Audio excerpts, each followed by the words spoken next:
Now for glomerulonephritis and nephrosis, also called nephrotic syndrome. Not a big topic on the NCLEX or exit exams, but it may come up on your nursing exams.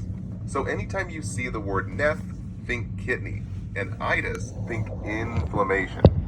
So glomerulonephritis is inflammation and scarring of the kidney, specifically inside the glomeruli, the little washing machine bubble inside the kidney.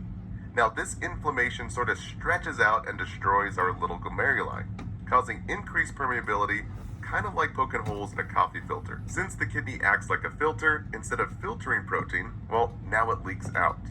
Now on the other side, for nephrotic syndrome, also called nephrosis, the key difference is we get high, massive amounts of protein being dumped into the urine. And for glomerulonephritis, we get those low, mild amounts of granular proteins.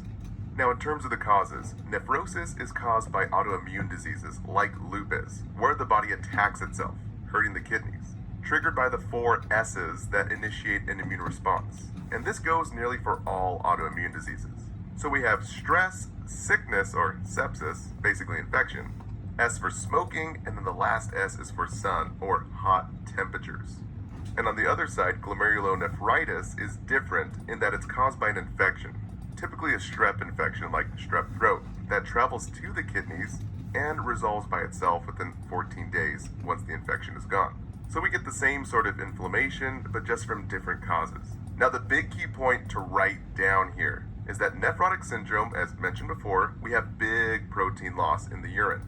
So the UA will show high proteinuria, and blood labs will show low albumin, that hypoalbuminemia. So the memory trick for nephrotic syndrome, just think Nerf balls of protein. Remember those toys you used to play with as a kid? So just think of a bunch of Nerf balls of protein being dumped from the body and into the potty. Now that was the most tested clinical manifestation on most exams. Now for a little side note here, this part is not really a big focus on the NCLEX, but maybe on your exams. So other manifestations, we have edema that is present with high permeability of the kidneys, a high risk for clots in the body like a DVT or a PE, and this results because as protein is lost, a special protein that helps thin the blood is also lost. It's actually the same protein that heparin uses in order to be effective in thinning the blood. So when this is gone, it leads to blood clot risk all over the body.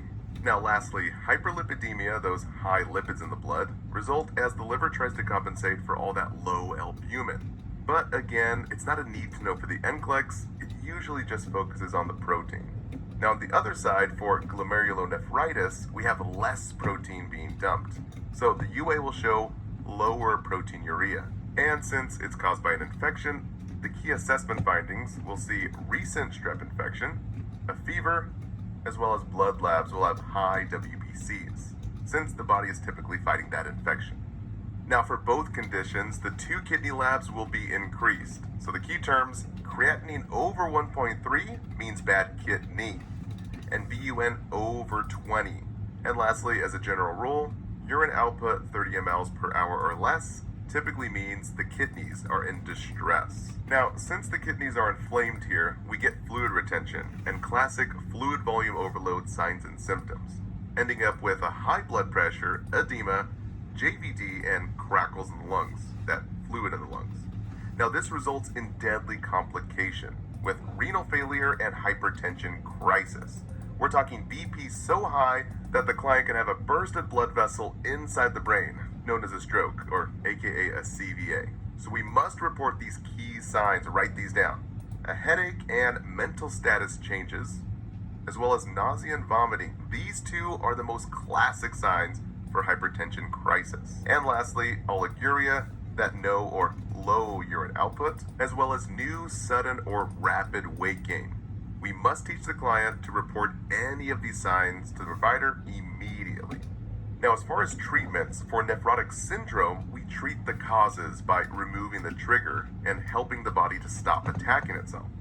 And we treat the inflammation and swelling. So we give steroids to soothe and stop the swelling to heal those kidneys so that protein doesn't leak out. Now, steroids ending in zone, like prednisone. So just think zones treat the swelling. Now watch out for the double S's of zones. They increase sugar and increase the risk for sepsis, basically that infection.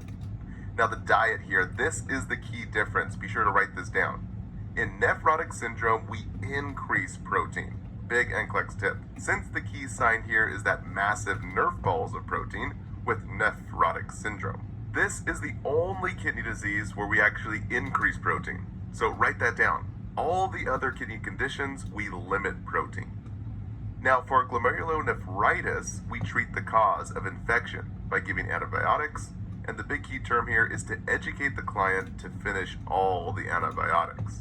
And the big key difference again in diet, we limit protein. Big NCLEX tip there. Now lastly, for both conditions, we want to rest the kidneys and give them a day off.